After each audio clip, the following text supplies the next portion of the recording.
ઘણા લોકોનો પ્રશ્ન હોય છે કે એક્સપોર્ટનો કોર્સ કરી લીધા પછી જોબ કરવી કે ડાયરેક્ટ બિઝનેસ ચાલુ કરી દેવો. ઘણી એવી ઇન્ક્વાયરી પણ આવે છે કે એક્સપોર્ટનો કોર્સ કરીએ કે જોબ મળી જાય. જોબ કરવા માટે એક્સપોર્ટના ક્લાસ જોઈન કરે છે. તો સૌથી પહેલાં તો જે આ જોબની સિસ્ટમ છે એમાંથી બહાર નીકળવા માટે જ આપણે કે કંઈક પોતાનું બિઝનેસ સ્ટાર્ટઅપ કરીએ, કંઈક આગળ વધીએ, એના માટે તો એક્સપોર્ટના ક્લાસીસ આપણે કરીએ છીએ કે ભાઈ આપણી કંઈ પણ પ્રોડક્ટ છે એને આપણે વિદેશમાં સેલ આઉટ કરીએ. એટલે એવી માન્યતા નથી કે ભાઈ જોબ કરવા માટે એક્સપોર્ટના ક્લાસ કરવા.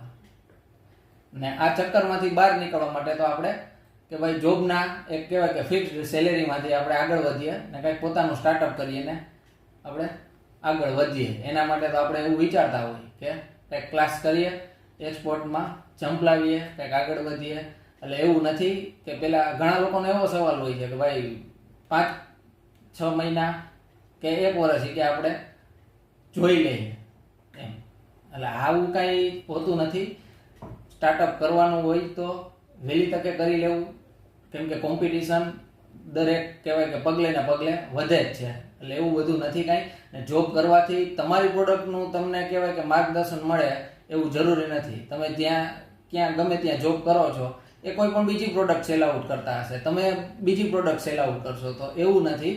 ને તમે ક્લાસ કર્યા છે એટલે તમારી પાસે 80% તો માહિતી હશે જ બધી.